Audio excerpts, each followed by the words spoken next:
Hello students, welcome back to Computer Science Exam Correct channel. So today we are going to discuss very important topic that is possible non-trivial functional dependencies which form redundancy. देखिए हमने normalisation का concept किया है, normal forms की हैं 1NF, 2NF, 3NF और B7.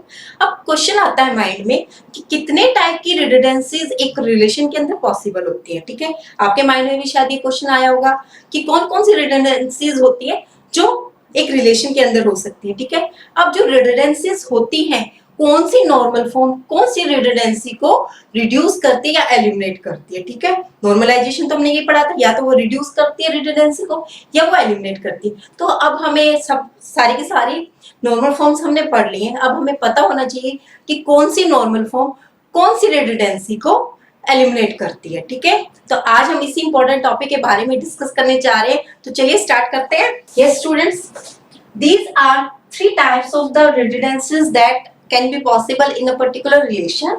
देखिए first redundancy क्या कहती है आपकी, when proper subset of candidate key determines non-prime attribute, determines non-prime attribute. ठीक है, किसी भी कैंडिडेट की का सबसेट अगर किसी नॉन प्राइम एट्रीब्यूट को डिटरमाइन करता है वहां पर भी रिडंडेंसी पॉसिबल है. ठीक है, दूसरा क्या है, जब एक नॉन प्राइम एट्रीब्यूट दूसरे नॉन प्राइम एट्रीब्यूट को डिटरमाइन करता है. ठीक है, तो यहां पर भी रिडंडेंसी हो सकती है.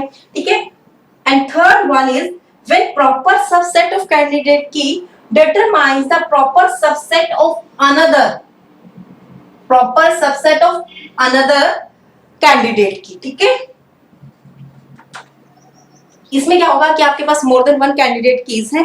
जब एक कैंडिडेट की का प्रॉपर सबसेट दूसरी कैंडिडेट की के प्रॉपर सबसेट को डिटरमाइन करता है तो वहां पर भी पॉसिबिलिटी आपकी रिडंडेंसी की. ठीक है, अब इसको एक एग्जांपल की हेल्प से समझ लेते हैं. ये आपके पास रिलेशन गिवन है. In this relation we have 6 attribute और these are the functional dependencies.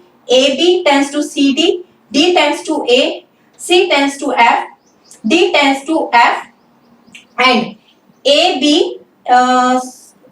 एक मिनट ई होगा सी टेंड्स टू ई. ठीक है, अब देखिए these are 4 function dependencies and these 2 are the candidate keys. अब आपको चेक करना है first case, when proper subset of candidate key. आप चेक करते हैं, ये तो कंप्लीट आपकी कैंडिडेट की है.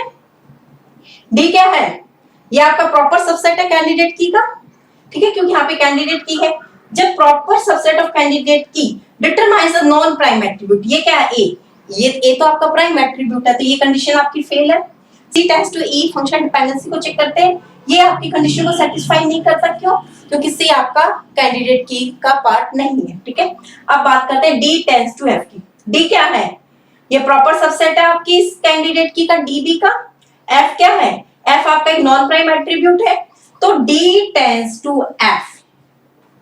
ये वाली जो फंक्शनल डिपेंडेंसी है ये इस क्राइटेरिया में फुलफिल होती है जब proper subset of candidate key determines the non prime attribute. Fine, ये तो रही हम आपके फर्स्ट केस की बात. अब हम सेकंड केस की बात करते हैं, when non prime attribute determine the non prime attribute. यहां पर देखिए सी क्या है, नॉन प्राइम एट्रीब्यूट है. ई क्या है, नॉन प्राइम एट्रीब्यूट है. तो यहां पर जो केस आता है सी टेंड्स टू ई, ये कंडीशन आपकी सेटिस्फाई करती है फंक्शनल डिपेंडेंसी. अब थर्ड केस के बारे में डिस्कस करते हैं, when proper subset of candidate key determines the proper subset of another candidate key. अब आपके पास दो कैंडिडेट की हैं ए बी और डी बी. अब देखिए इस फंक्शनल डिपेंडेंसी को चेक करो. डी क्या है, इस कैंडिडेट की का प्रॉपर सबसेट है. ए क्या है, दूसरी कैंडिडेट की का प्रॉपर सबसेट है. तो ये जो फंक्शनल डिपेंडेंसी है यहाँ पर लिख देती हूँ, स्पेस थोड़ा सा हमारे पास कम है, मार्कर भी हमारे फिनिश होने वाले हैं क्योंकि लॉकडाउन चला हुआ है और हमारा सेक्टर सील है. ठीक है, तो अभी इसी से काम चलाना पड़ेगा. ठीक है, तो यहाँ पर क्या है कि D टेंड्स टू A, इसलिए मैं हर एक वर्ड को थोड़ा सा रिपीट कर रही हूँ बार बार कि ताकि आपको थोड़ा सा समझने में प्रॉब्लम नहीं आए, क्योंकि मुझे भी पता है कि यहाँ पर थोड़ा सा विजिबिलिटी कम होती जा रही है. ठीक है, तो अब देखिए D tends to A. D क्या है, प्रॉपर सबसेट है मेरा इस कैंडिडेट की का. A क्या है, ए बी का प्रॉपर सबसेट है तो ये इस क्राइटेरिया में फुलफिल है. ठीक है, तो ये 3 टाइप की रिडंडेंसीज होती हैं जो आपके एक रिलेशन में एग्जिस्ट होती है और इन्हीं रिडंडेंसी को हम एलिमिनेट करने के लिए आपने 1NF पढ़ा, 2NF पढ़ा, 3NF पढ़ा और 4NF पढ़ा। ठीक है, अब हम एक और टेबल बनाते हैं सभी नॉर्मल फॉर्म्स की और उसमें डिस्कस करते हैं कि कौन सी नॉर्मल फॉर्म किस टाइप की रिडंडेंसी को रिड्यूस करती है। ठीक है, ये मेरी फर्स्ट रिडंडेंसी है, ये मेरी सेकंड रिडंडेंसी है और ये मेरी थर्ड रिडंडेंसी है। Okay, these are our normal forms 1NF, 2NF, 3NF और BCNF and these are the redundancy 1 2 3। 1 क्या थी, जब प्रॉपर सबसेट एक नॉन प्राइम एट्रीब्यूट को डिटरमाइन करता है। ठीक है, सेकंड क्या थी हमारी रिडंडेंसी, जब एक नॉन प्राइम एट्रीब्यूट दूसरे नॉन प्राइम एट्रीब्यूट को डिटरमाइन करता है। और थर्ड क्या थी मेरी, कि when proper subset of candidate key determines the proper subset of another candidate key। ठीक है, तो आप देखिए 1NF क्या करता है, 1NF में जो आपकी फर्स्ट लेवल की रिडंडेंसी होती है। ठीक है, 1NF के अंदर हम क्या चेक करते हैं, बेसिकली हम सिर्फ चेक करते हैं एटॉमिक वैल्यूज को।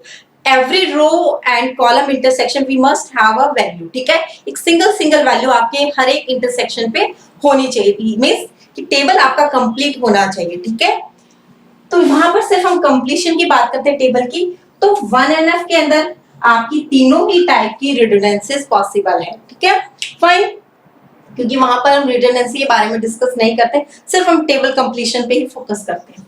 अब चेक कीजिए 2NF की। अब 2NF में हम क्या चेक करते थे, when prime attribute determines the non prime attribute. Fine, वो चेक करते थे क्योंकि 2NF के अंदर हमारी कंडीशन क्या होती थी, पार्शियल डिपेंडेंसी, कि अगर पार्शियल डिपेंडेंसी है तो वो 2NF में नहीं है, उस पार्शियल डिपेंडेंसी को आप रिड्यूस करते थे। फाइन, तो हमारी कौन सी रिडंडेंसी यहाँ पर कवर करती है, फर्स्ट क्या थी हमारी रिडंडेंसी, याद कीजिएगा, when proper subset of candidate key determines the non prime attribute. ठीक है, तो उसमें क्या हो गया कि जैसे आपके पास ए बी आपके पास कंप्लीट कैंडिडेट की है, उसमें से आपका पार्ट ए जो है प्राइम एट्रीब्यूट किसी दूसरे नॉन प्राइम एट्रीब्यूट को डिटरमाइन करता है। मैं यहाँ पर लिख रही हूँ P टेंड्स टू N। ठीक है, तो फर्स्ट जो आपकी रिडंडेंसी थी वो कंप्लीट करती है आपकी 2NF। ठीक है, फाइन, सेकेंड और थर्ड टाइप की रिडंडेंसीज पॉसिबल नहीं है आपके 2NF के अंदर, क्योंकि यहाँ पर सिर्फ हम पार्शियल डिपेंडेंसी की बात करते थे। पार्शियल डिपेंडेंसी में हम क्या चेक करते थे, जब आपके पास एक कैंडिडेट की है और कैंडिडेट की क्या है, मोर देन वन एट्रीब्यूट के कॉम्बिनेशन से बनी हुई है। ठीक है, तो मान लीजिए यहाँ पर आपके पास एक कैंडिडेट की होगी ए बी। ठीक है, ए बी में से क्या होगा कि दोनों के दोनों एट्रीब्यूट मिलकर एक थर्ड एट्रीब्यूट को डिटरमाइन करते हैं, तो यहाँ पर तो ये चीज कंप्लीट है। ठीक है, यहाँ पे कोई प्रॉब्लम नहीं आने वाली हमें 2NF में। अब बात क्या आ रही है, जब ए जो एट्रीब्यूट है एक डी एट्रीब्यूट को आइडेंटिफाई करने की कोशिश करता है, डी क्या मेरा नॉन प्राइम एट्रीब्यूट है। ठीक है, अब क्या बात हुई कि ए क्या कह रहा है, यहाँ पर दोनों ने क्या है, हमारे पास ए बी कंप्लीट कैंडिडेट की है, जो भी एक काम करेंगे दोनों कंप्लीट करेंगे, इसमें से कोई एक दूसरा एक आता है नया, जैसे ए आ गया, ए कहता है कि भाई मेरे अंदर भी इतनी पावर है कि मैं एक नॉन प्राइम एट्रीब्यूट को डिटरमाइन करने की हिम्मत रखता हूँ। ठीक है भाई, अगर तुम हिम्मत रखते हो तो तुम अलग हो जाओ। यही किया था हमने 2NF में कि जब एक प्राइम एट्रीब्यूट एक नॉन प्राइम एट्रीब्यूट को डिटरमाइन करता है, that is in not in 2NF। ठीक है, तो यहाँ पर हम डील करते हैं इस टाइप की रिडंडेंसी को हेल्प करने के लिए, रिड्यूस करने के लिए। तो ये आपका केस बनता है फर्स्ट रिडंडेंसी को। अब यहाँ पर आप सॉल्व कर लेते हैं 2NF के केस में। अब बात करते हैं 3NF की। 3NF क्या कहता था, ट्रांजिटिव डिपेंडेंसी। ट्रांजिटिव डिपेंडेंसी में क्या कहता था कि when non prime attribute determines the another non prime attribute. ठीक है, सेकंड रिडंडेंसी हमारी ये थी, नॉन प्राइम एट्रीब्यूट डिटरमाइन करता है नॉन प्राइम एट्रीब्यूट को। तो यहाँ पर जब 3NF की बात करते हैं 2NF में तो होगा ही होगा वो रिलेशन, तो फर्स्ट रिडंडेंसी को भी सॉल्व करेगा ये, सेकंड रिडंडेंसी को भी सॉल्व करेगा। ठीक है, अब जो थर्ड केस था, थर्ड रिडंडेंसी हमारी क्या कहती थी कि when proper subset of candidate key determines the proper subset of another candidate key. इस प्रॉब्लम को सॉल्व हमारा 3NF नहीं करता। इस टाइप की रिडंडेंसी अभी भी आपकी 3NF रिलेशन में है, तो आप इसको भी कम करने के लिए, इसको एलिमिनेट करने के लिए क्या करते हैं, हम BCNF की तरफ जाते हैं। फर्स्ट टाइप की रिडंडेंसी जो थी वो तो सॉल्व होगी, क्यों, क्योंकि BCNF क्या है, सुपर सेट है आपका 3NF का। ठीक है, जो 3NF करेगा वो तो BCNF करेगा ही करेगा। जो सेकेंड रिडंडेंसी थी non prime to non prime वाली, वो भी सॉल्व करेगा आपका BCNF।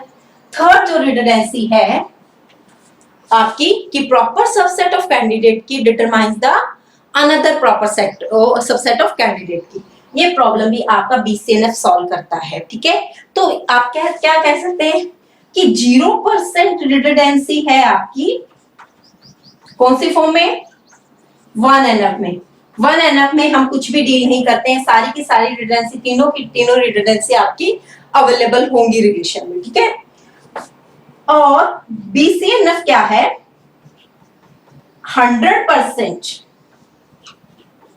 रिडंडेंसी को रिमूव करता है जब सिंगल वैल्यू एट्रीब्यूट की बात होती है। ठीक है, जब सिंगल फंक्शनल डिपेंडेंसी की बात, ध्यान से सुनिएगा, जब सिंगल फंक्शनल डिपेंडेंसी की बात होती है, सिंगल वैल्यू, मैंने आपको बताया था जब हमने 1NF के अंदर क्या था, एक मल्टी वैल्यूड की टर्म यूज की थी, और नॉर्मल फॉर्म्स में भी डिस्कस किया था कि 4NF, 5NF, 6NF जो आपकी मल्टी वैल्यूड डिपेंडेंसीज है। ठीक है, उसके अलावा अब जो BCNF क्या है, जो आपकी फंक्शनल डिपेंडेंसीज है अप टू 3NF तक की, ठीक है, ये सारी सिंगल वैल्यूड है आपकी, उन सभी रिडंडेंसी को, तीनों की तीनों रिडंडेंसीज को ये रिमूव करता है। तो एग्जाम में कई बार आता है कि कौन सी ऐसी नॉर्मल फॉर्म है जो 100% रिडंडेंसी को रिमूव करती है, तो वहां पर आपको चेक करना है अगर मल्टी वैल्यूड की टर्म नहीं है।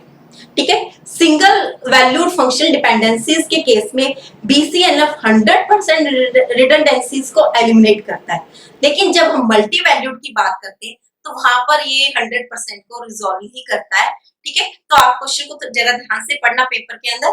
ठीक है, तो वहां पर 100% रिडंडेंसी को एलिमिनेट करता है आपका BCNF for single valued functional dependency. ठीक है, और 0% रिडंडेंसी कहां पर होती है, 1NF के अंदर। 1NF के अंदर हम कुछ भी नहीं चेक करते, कोई भी आपने जो रिडंडेंसी थी फर्स्ट, सेकंड और थर्ड टाइप की हमने चेक नहीं की। ठीक है, तो आज हमने क्या क्या डिस्कस किया है कि आज हमने टाइप्स ऑफ रिडंडेंसी डिस्कस की है, और कौन सी नॉर्मल फॉर्म किस रिडंडेंसी के साथ डील करती है, उसको एलिमिनेट करती है, वो ये पढ़ा। ठीक है, तो अगर आप कॉम्पिटिटिव एग्जाम की प्रिपरेशन कर रहे हैं तो ये कॉम्पिटिटिव एग्जाम के पॉइंट ऑफ व्यू से काफी इंपॉर्टेंट टॉपिक है, प्लीज इसे थोड़ा सा ध्यान से कीजिएगा।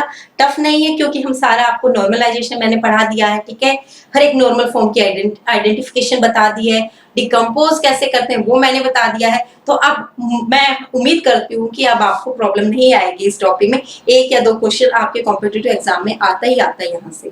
ठीक है, तो आज इसकी अच्छे से प्रिपरेशन कीजिए, मिलते हैं नेक्स्ट लेक्चर में।